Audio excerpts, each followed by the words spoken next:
Taib, masyarul muslimin yang dimuliakan Allah Subhanahu wa taala. Kemudian setelah punya anak dan keturunan dan tinggal selama 20 tahun bersama Laban pamannya, dan Allah Subhanahu wa taala menganugerahkan kepada Yakub banyak harta dan banyak anak, kan sebagaimana mimpinya di padang pasir tadi kan. Allah mengatakan dalam mimpinya bahwa aku akan berkahi engkau, aku akan perbanyak keturunan engkau, dan aku akan jadikan tempat engkau tidur ini tempat untuk tinggalmu di situ dan juga keturunan. Makanya kemudian dia hartanya banyak, anaknya banyak. Subhanallah, nikmat yang luar biasa. Kemudian setelah 20 tahun bersama Laban, dia pun pulang ingin berjumpa dengan ayahnya di Palestina, di Palestina sana, Nabi Allah Yakub, Nabi Allah Ishak alaihi salatu wassalam, dan juga abangnya namanya Lais. Kemudian harta itu dibagi kepada keduanya, kepada ayahnya Yakub dan kepada ayahnya Yakub Ishak, dan juga kepada saudaranya Lais. Kemudian dia mengunjungi tanah yang pernah dia mimpi di situ. Akhirnya kemudian setelah dia kembali dan mendapati tanah yang pernah dia tidur dan masih ada tanda alamatnya, padahal sudah 20 tahun tuh, alamat itu tidak hilang. Itu karena kuasa Allah Subhanahu wa taala. Akhirnya kemudian dia pun membuat tempat penyembelihan untuk Allah Subhanahu wa taala, tempat kurban untuk Allah Subhanahu wa taala yang disebut dengan Baitu Il, rumah Il. Il itu artinya Allah.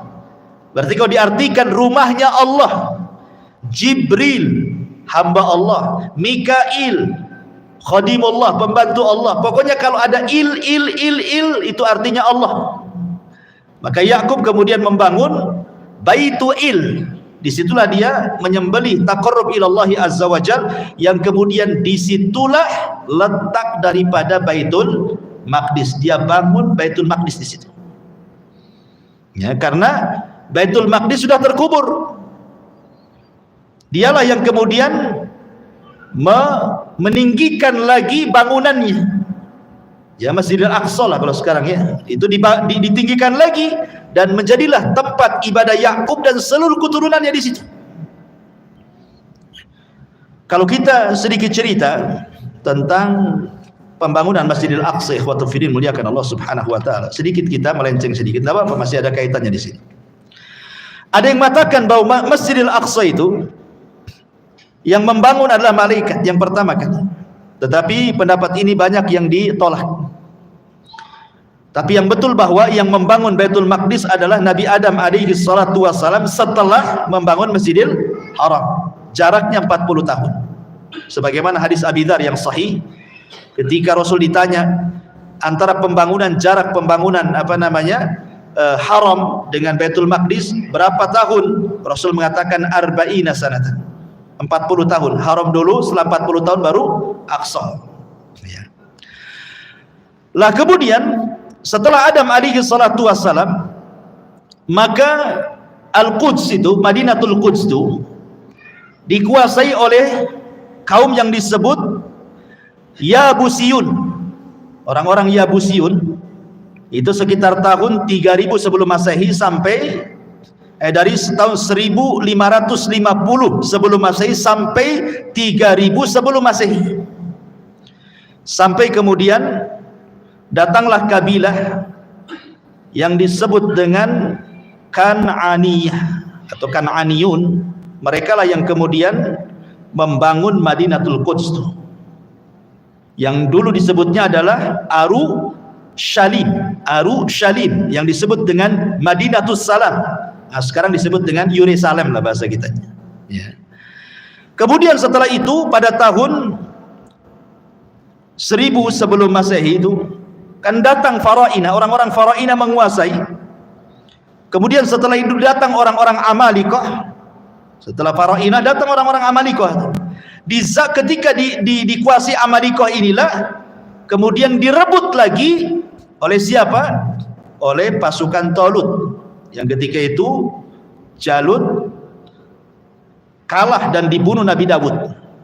Kemudian Daud berkuasa, akhirnya menguasai kembali Madinatul Quds dan melebarkan Masjidil Aqsa, kemudian memakmurkan Masjidil Aqsa di zaman Nabi Allah Daud alaihi salatu wassalam. Kemudian setelah Daud meninggal, diteruskan oleh Nabiullah Sulaiman. Lah Nabiullah Sulaiman alaihi salatu wasalam kemudian merenovasi itu. Merenovasi kembali Masjidil Aqsa. Bahkan setelah selesai dia membangun Masjidil Aqsa, dalam hadis yang sahih, Nabi Sulaiman alaihi salatu wasalam ketika sudah selesai membangun Baitul Maqdis itu, dia berdoa dengan 3 doa kan. Doa yang pertama, agar dia bisa berhukum yang sesuai dengan hukum Allah. Doa yang kedua, bahwa dia minta kepada Allah agar kekuasaan yang Allah berikan kepadanya tidak diberikan kepada orang setelahnya. Makanya ketika Nabi SAW dalam sholatnya kemudian diganggu setan, akhirnya dicekik sama Nabi setan itu sampai liurnya terasa dingin di tangan Rasul. Kemudian diceritakan para sahabatnya, kata Rasul, kalau seandainya aku tidak teringat dengan doanya Sulaiman, sudah ku gantung itu si setan itu di tiang masjid. Kan itu ya kata Nabi. Tapi ku lepaskan itu. Kemudian yang ketiga, saya meminta kepada Allah Subhanahu wa taala, siapapun yang datang ke Masjidil Aqsa, dia tidak ada niat kecuali untuk sholat, maka keluar dosanya diampuni seperti anak yang baru dilahirkan oleh ibunya. Nabi SAW ketika bersabda seperti ini, Rasul mengatakan, adapun yang 2 sudah Allah kabulkan. Adapun yang 2 sudah Allah kabulkan. Berhukum dengan hukum Allah dan meminta agar kekuasaannya cukup sampai dia saja.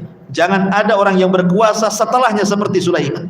Adapun yang ketiga, semoga, kata Nabi SAW, wa arju an yakuna qad u'tiya tsalitsah, dan aku hanya mengharap bahwa yang ketiga sudah diberikan. Karena Rasul kan pernah sholat di Masjidil Aqsa gitu kan. Mudah-mudahan yang ketiga juga dikasih. Jadi saya sudah pernah sholat di situ, jadi keluar seperti anak yang melahirkan kan, itu maksudnya. Ya. Ma'asyiral muslimin yang dimuliakan Allah Azza wa Jalla. Lah setelah Sulaiman meninggal, kan kita tahu bahwa Bani Israel kan terpecah tuh. Ada yang disebut dengan Mamlakah Israiliyah dan itu sebelah utara. Ada yang disebut dengan Mamlakah Yahudi dan itu sebelah selatan. Lah yang menguasai Baitul Maqdis itu orang-orang Yahudi. Ya kan pecah tuh setelah Nabi Sulaiman meninggal, pecah Bani Israel. 2 kerajaan. Ya. Yang satu disebut kerajaan Israel, yang satu disebut kerajaan Yahudi. Kemudian datanglah orang-orang Babil dari Irak yang kemudian menyerbu Palestina kan.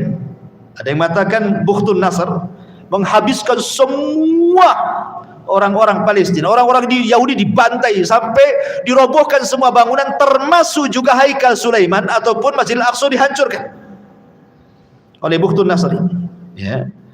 Baru kemudian setelah Bukhtun Nasr berkuasa dan orang Yahudi banyak yang jadi tawanan, kemudian yang lain juga kemana-mana cari suaka, perempuan anak-anak jadikan budak.